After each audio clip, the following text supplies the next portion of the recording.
द्रौपदी मुर्मू, पिछले कुछ समय से ये नाम इंटरनेट पर छाया हुआ है। ये नाम है एनडीए की आगामी राष्ट्रपति पद के उम्मीदवार का, यानी द्रौपदी मुर्मू, इनको एनडीए ने राष्ट्रपति पद के लिए उम्मीदवार बनाया है। हम डिस्कस करेंगे इनके करियर के बारे में, संघर्ष के बारे में, और क्यों इनको इतना ज़्यादा इंटरनेट पर सर्च किया जा रहा है उसके बारे में भी। तो चलिए दोस्तों, वीडियो शुरू करते हैं। अगर आपने चैनल सब्सक्राइब नहीं किया है तो प्लीज़ हमारा चैनल सब्सक्राइब ज़रूर कर लें। यहाँ आपको एजुकेशन से रिलेटेड और जीके से रिलेटेड नई नई वीडियोज़ मिलती रहेंगी।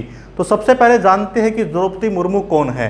पहली आदिवासी महिला कैंडिडेट है राष्ट्रपति पद के लिए, यानी अगर ये जीतती हैं तो हमारे देश को पहली महिला राष्ट्रपति मिलेगी जो कि आदिवासी समुदाय से होंगी। इससे पहले भी प्रतिभा पाटिल जी रही हैं महिला राष्ट्रपति, लेकिन ये क्या है, आदिवासी समुदाय से पहली महिला राष्ट्रपति हमें मिलेंगी अगर ये जीतती है तो। अब ये कौन है, थोड़ा इनके बारे में जान लेते हैं।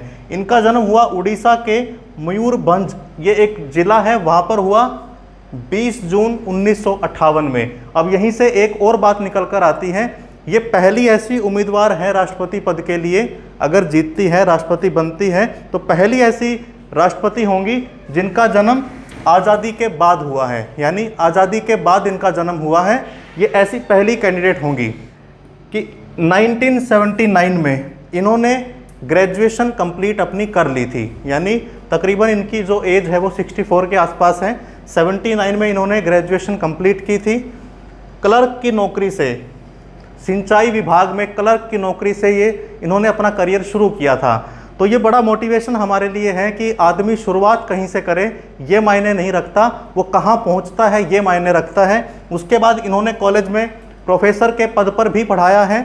उसके बाद फिर ये 1997 में 1997 में राजनीति में आ गई और ये पार्षद का चुनाव जीत गई, यानी यहाँ से इनके करियर की शुरुआत होती है 1997 से।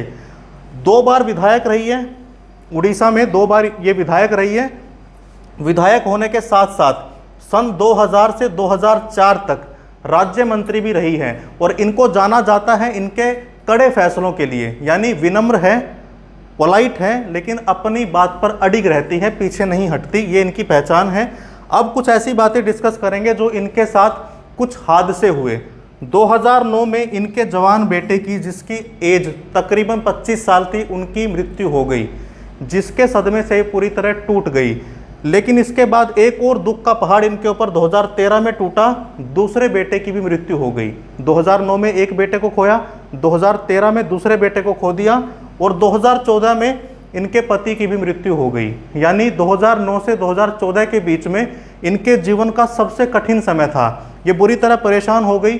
कहा जाता है कि उसके बाद इन्होंने मेडिटेशन और योगा का सहारा लिया अपने आप को दोबारा खड़ा करने के लिए।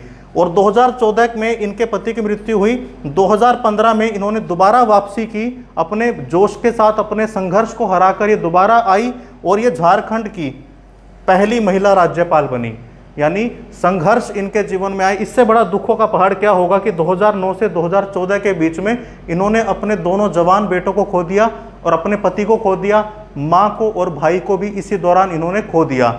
लेकिन उसके बाद भी इन्होंने जीवन को जीना, अपनी अडिगता के साथ उसे जीना जारी रखा। और आज 2022 में द्रौपदी मुर्मू एनडीए की तरफ से राष्ट्रपति पद की उम्मीदवार हैं, यानी आगामी राष्ट्रपति हो सकती है ये भारत की। तो ये था इनका पूरा जीवन का एक छोटा सा संक्षिप्त परिचय। सीखने को क्या मिलता है इससे कि जीवन में त्रासदी आती रहती है, जीवन में कठिनाई आती रहती हैं, लेकिन अगर आप अडिग हैं, अगर आपका हौसला पक्का है तो आप कहीं भी पहुंच सकते हैं। एक ऐसी महिला जिनका जन्म बड़े छोटे से गांव में हुआ, आदिवासी समुदाय से थी, क्लर्क से अपना करियर शुरू किया और आज राष्ट्रपति भवन पहुंचने वाली है। तो बताइए दोस्तों, आपको कैसी लगी द्रौपदी मुर्मू जी की ये कहानी। आपको कोई और सवाल इनके बारे में है तो कमेंट सेक्शन में ज़रूर बताइए। हमारे चैनल के साथ जुड़े रहिए। Thank you very much.